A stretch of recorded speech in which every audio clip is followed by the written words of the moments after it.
Hello students, अपनी financial management की video series को आगे बढ़ाते हुए आज हम डिसीजंस स्टार्ट करने जा रहे हैं, जो हमारा नेक्स्ट टॉपिक है ऑब्जेक्टिव के बाद, ऑब्जेक्टिव ऑफ फाइनेंशियल मैनेजमेंट के बाद। देखिए, हमारे फाइनेंस मैनेजर को 3 डिसीजंस लेने होंगे फाइनेंशियल मैनेजमेंट करने के लिए। उसे फाइनेंसिंग डिसीजन लेना होगा, उसे इन्वेस्टमेंट डिसीजन लेना होगा, उसे डिविडेंड डिसीजन लेना होगा। तो हम पहला डिसीजन आज पढ़ेंगे और समझेंगे क्या इसका मतलब होता है। देखिए, financing decision it refers to the determination as to how the total funds required by the business will be obtained from various sources। Actually finance manager के पास बहुत सारे सोर्सेज हैं। देखिए, फाइनेंसिंग डिसीजन का मतलब क्या है? फंड को लाना है, किस किस सोर्स से लाना है। बहुत सारे सोर्सेज है फाइनेंशियल मैनेजर के सामने। शेयर्स है, डिवेंचर है, बैंक लोन है, शेयर्स में भी प्रेफरेंस शेयर है, इक्विटी शेयर्स है। तो किस किस सोर्सेज से कितना फंड लाना है, ये सोचना है फाइनेंस मैनेजर को यहाँ पर। The main concern of finance manager is to decide how much to raise from owners fund, how much to raise from borrowed fund. अब मेरे पास 2 कैटेगरी है, एक ऑनर्स फंड है, एक बोरोड फंड है, ऐसे करके समझिए। तो कितना मैं ऑनर्स फंड से लाऊं, कितना मैं बोरोड फंड से लाऊं। मैं पूरा ऑनर्स फंड से नहीं ला सकता, मैं पूरा बोरोड फंड से नहीं ला सकता। मुझे बनाना है दोनों का कॉम्बिनेशन। ऐसा क्यों? Because both the sources have their own advantage and disadvantage. दोनों ही सोर्सेज के, चाहे वो ऑनर्स फंड हो चाहे वो बोरोड फंड हो, दोनों के अपने कुछ एडवांटेजेस हैं, अपने कुछ डिसएडवांटेजेस हैं। तो समझते हैं आगे ऐसा क्यों। बोरोड फंड का डिसएडवांटेज पहले देखिए। डिसएडवांटेज क्या है कि वो बहुत रिस्की है। क्यों रिस्की है, मैं लास्ट वीडियोस में समझा चुका हूँ। क्योंकि वो अपने इंटरेस्ट लेके छोड़ता है, चाहे उसमें प्रॉफिट, कंपनी में प्रॉफिट हो चाहे कंपनी में लॉस हो, उससे उसको कोई मतलब नहीं है, नहीं तो वो क्लेम कर देगा।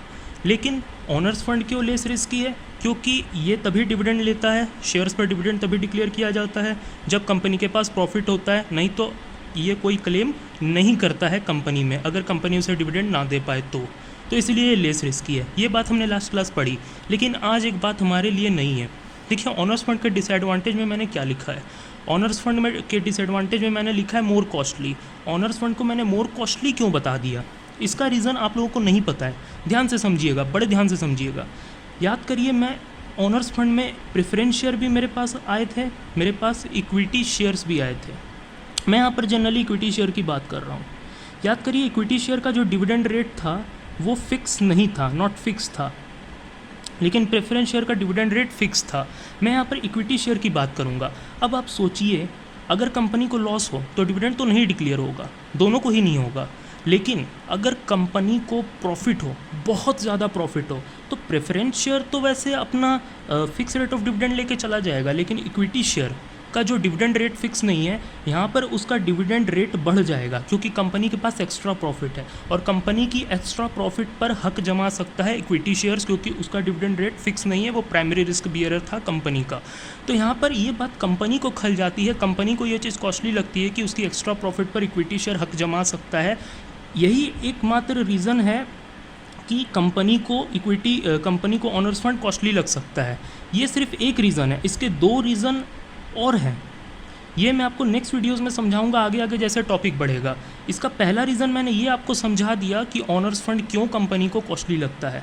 और इसके ही अपोजिट आप देखिए, बोरोड फंड लेस कॉस्टली है। बोरोड फंड क्यों लेस कॉस्टली है? क्योंकि वो कंपनी को ज़्यादा प्रॉफिट हो चाहे कम प्रॉफिट हो, उसको उससे कोई मतलब नहीं है, चाहे लॉस हो, उसको अपना फिक्स रेट ऑफ इंटरेस्ट ही लेके जाना है, चाहे वो 2% या 3% है। कंपनी को ज़्यादा प्रॉफिट हुआ क्या हुआ, उससे उसको कोई मतलब नहीं है। तो ये चीज़ कंपनी को लेस कॉस्टली लगती है और ये चीज़ कंपनी को मोर कॉस्टली लगती है। कॉस्टली होने के 3 रीज़न है। पहला रीज़न मैंने सिर्फ आज आपको बताया है, ऑनर्स फंड क्यों कॉस्टली लगता है कंपनी को।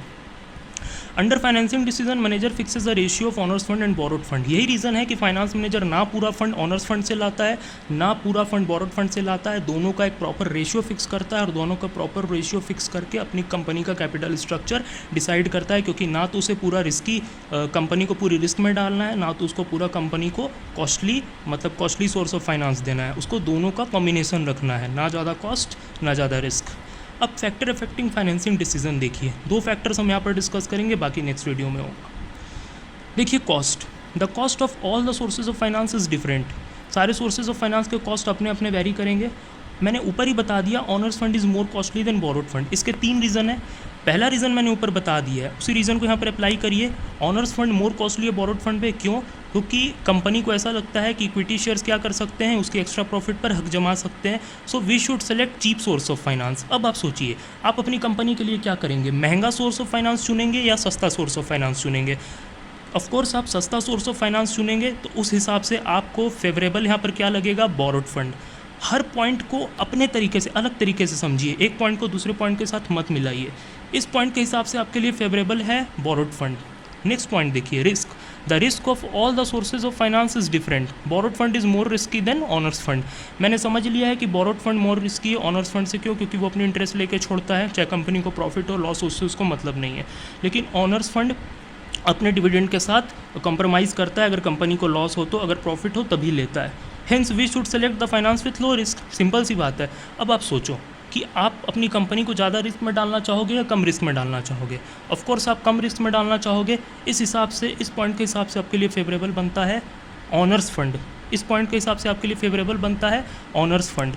तो पहले पॉइंट के हिसाब से फेवरेबल था बोरोड फंड, दूसरे पॉइंट के हिसाब से फेवरेबल था ऑनर्स फंड। इसलिए फाइनेंस मैनेजर कभी भी पूरा फाइनेंस ऑनर्स फंड या पूरा फाइनेंस बोरोड फंड से नहीं लाता है, दोनों का कॉम्बिनेशन बना के वो फंड लेके आता है। आई होप इतनी बात आपको समझ में आई होगी, और बाकी रिमेनिंग फैक्टर्स हम नेक्स्ट वीडियो पे डिस्कस करके फाइनेंसिंग डिसीजन को कंप्लीट करेंगे। आज के लिए इतना ही। Thank you. Please like and share the video.